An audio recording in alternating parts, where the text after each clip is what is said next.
Hello friends, welcome to smile talk paramedical channel.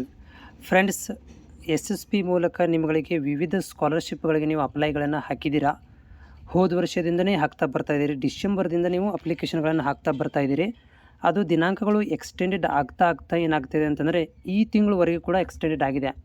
ಭಾಳಷ್ಟು ವಿದ್ಯಾರ್ಥಿಗಳು ನಾವು ಅಪ್ಲಿಕೇಶನ್ ಡಿಸೆಂಬರಲ್ಲಿ ಹಾಕಿದ್ದೀವಿ, ಇನ್ನೂವರೆಗೂ ಕೂಡ ಯಾಕೆ ಸ್ಕಾಲರ್ಶಿಪ್ ಬರ್ತಾ ಇಲ್ಲ, ನಮ್ಗೆ ಇನ್ನೂ ಕೂಡ ₹1 ಜಮಾ ಆಗಿಲ್ಲ. ಆಮೇಲೆ ಡಾಕ್ಯುಮೆಂಟ್ ಇದು ಆನ್ಲೈನ್ ಅಪ್ಲಿಕೇಶನ್ ಕೂಡ ವೆರಿಫೈಡ್ ಆಗಿಲ್ಲ. ಸ್ಟೇಟಸ್ ಚೆಕ್ ಮಾಡ್ತಾಯಿದ್ರಿ ನೀವು, ವೆರಿಫೈಡ್ ಅಂತ ಇರುತ್ತೆ, ಪೇಮೆಂಟ್ ಸ್ಟೇಟಸ್ ಮಾತ್ರ ನಿಲ್ಲಿರುತ್ತೆ, ಏನು ತೋರಿಸೋದಿಲ್ಲ. ಒಬ್ಬ ವಿದ್ಯಾರ್ಥಿಗಳದ್ದು ವೆರಿಫೈಡೇ ಆಗಿಲ್ಲ.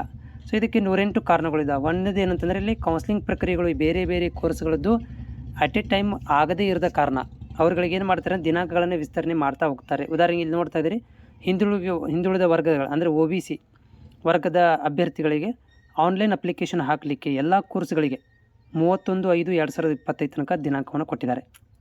ಸೊ ಇನ್ನೂ ಅಪ್ಲಿಕೇಶನ್ ಹಾಕಲಿಕ್ಕೇ ದಿನಾಂಕಗಳನ್ನು ಇಲ್ಲೇನು ಮಾಡಿದ್ದಾರೆ, ಕೊಟ್ಟಿದ್ದಾರೆ. ವೈದ್ಯಕೀಯ ಶಿಕ್ಷಣ ನೋಡಿರಿ, ಇದೇ ತಿಂಗಳು 31 ತನಕ ಕೊಟ್ಟಿದ್ದಾರೆ. ಓಕೆ, ಅದಾದಮೇಲೆ ಮತ್ತು SC/ST ಅಭ್ಯರ್ಥಿಗಳಿಗೆ ಮೇ 5 ತನಕ ಕೊಟ್ಟಿದ್ದರು. ಆಮೇಲೆ ಬೇರೆ ಹಿಂದುಳಿದ ವರ್ಗದ ಸ್ನಾತಕೋತ್ತರ ಮತ್ತು ಪದವಿ ವೈದ್ಯಕೀಯ ನರ್ಸಿಂಗ್ ಇವೆಲ್ಲಗಳಿಗೆ ಏನು ಮಾಡಿದ್ದಾರೆ ಅಂದರೆ 31 ತನಕ ಟೈಮನ್ನು ಕೊಟ್ಟಿದ್ದಾರೆ. ಸೊ ಇನ್ನೂ ಬರೀ ಅಪ್ಲಿಕೇಶನ್ ಹಾಕಲಿಕ್ಕೆ ಇವರು ಟೈಮನ್ನು ಕೊಡ್ತಾ ಇದ್ದಾರೆ, ಆದರೆ ಪೇಮೆಂಟ್ ಇನ್ನೂ ಟಚ್ಚೇ ಮಾಡಿಲ್ಲ. ಇವರು ಸ್ಟೇಟಸ್ ಇನ್ನೂ ಡಾಕ್ಯುಮೆಂಟ್ ವೆರಿಫಿಕೇಷನ್ನೇ ಸ್ಟಾರ್ಟ್ ಮಾಡಿಲ್ಲ ಒಂದಷ್ಟು ವಿದ್ಯಾರ್ಥಿಗಳದ್ದು.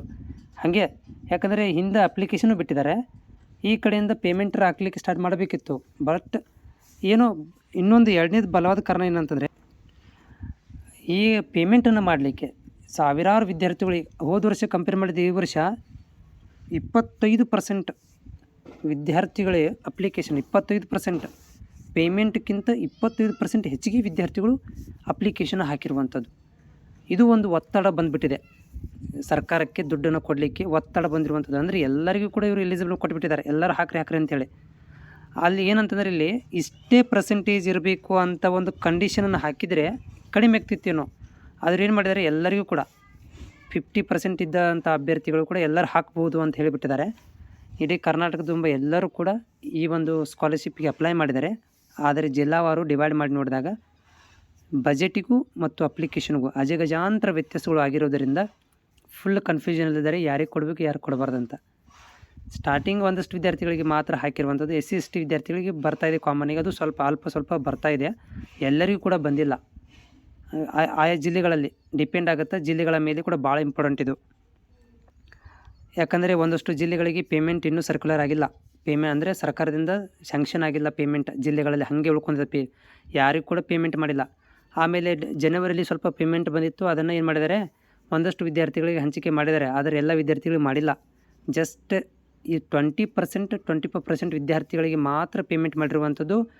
ಇನ್ನೂ ರಿಮೇನಿಂಗ್ 80% ವಿದ್ಯಾರ್ಥಿಗಳು ₹1 ನಯ ಪೈಸೆನೂ ಕೊಟ್ಟಿಲ್ಲ, ಏನನ್ನ ಅಪ್ಲಿಕೇಶನ್ ಟಚ್ಚೂ ಮಾಡಿಲ್ಲ, ಅದು ಹೆಂಗಿದೆ ಅಂತೂ ಕೂಡ ನೋಡಿಲ್ಲ.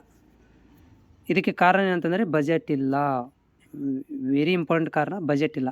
ಸರ್ಕಾರದಲ್ಲಿ ನಿಮ್ಮಗಳಿಗೆ ಸ್ಕಾಲರ್ಶಿಪ್ಪನ್ನು ಕೊಡಲಿಕ್ಕೆ ಬಜೆಟ್ ಇಲ್ಲದ ಕಾರಣದಿಂದ ನಿಮ್ಮ ಸ್ಕಾಲರ್ಶಿಪ್ ಹಾಗೆ ಉಳ್ಕೊಂಡ್ಬಿಟ್ಟಿದೆ. ನೀವು ಅಪ್ಲಿಕೇಶನ್ ಹಾಕಿರಿ ನಿಜ, ಇನ್ನೂ ಹಾಕ್ತಾನೇ ಇದ್ದಾರೆ, ಇನ್ನೂ 31 ತನಕ ಹಾಕ್ಲಿಕ್ಕೆ ಟೈಮನ್ನು ಕೊಟ್ಟಿದ್ದಾರೆ.